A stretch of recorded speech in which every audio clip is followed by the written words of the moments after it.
الظبي الفريد متميزة بين الملا، عنق المها الظبي الفريد واللي حضرت صفوا لها بزين ما تنحى لها، واللي حضرت صفوا لها بزين ما تنحى لها. فزوا لها فزوا لها انتهى المجد تريد، فزوا لها فزوا لها انتهى المجد تريد. معروفة في ساسها الشيوخ والله ناسها، والعز هو ولباسها تستاهل ابيات القصيد. معروفة في ساسها شيوخ والله ناسها، معروفة في ساسها شيوخ والله ناسها، والعز هو ولباسها تستاهل ابيات القصيد، والعز هو ولباسها تستاهل ابيات القصيد. عيونها عيون الغزال والرمش بحد السنال، عيونها عيون الغزال والرمش بحد السنال، والخد براق الشمال ثغرها يذوب الجليد، والخد براق الشمال ثغرها يذوب الجليد. جمالها ما له نظير الخصر منحوت وصغير، والعنق عنق المستدير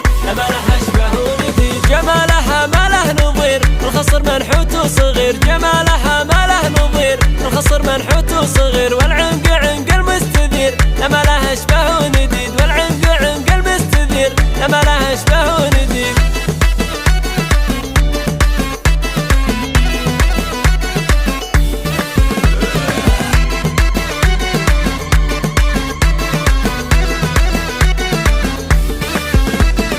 ظلت مثل ظبي الفلا عيونها كل الحلا، ظلت مثل ظبي الفلا عيونها كل الحلا، متميزة بين الملا عنق المها الظبي الفريد، متميزة بين الملا عنق المها الظبي الفريد واللي حضرت صفوا لها بزين ما تنحى لها، واللي حضرت صفوا لها بزين ما تنحى لها. فزوا لها فزوا لها انتهى المجد تريد، فزوا لها فزوا لها انتهى المجد تريد. معروفة في ساسها الشيوخ والله ناسها، والعز هو ولباسها تستاهل ابيات القصيد. معروفة في ساسها شيوخ والله ناسها، معروفة في ساسها شيوخ والله ناسها، والعز هو ولباسها تستاهل ابيات القصيد، والعز هو ولباسها تستاهل ابيات القصيد. عيونها عيون الغزال الرمش بحد السنال، عيونها عيون الغزال الرمش بحد السنال، والخد براق الشمال ثغرها يذوب الجليد، والخد براق الشمال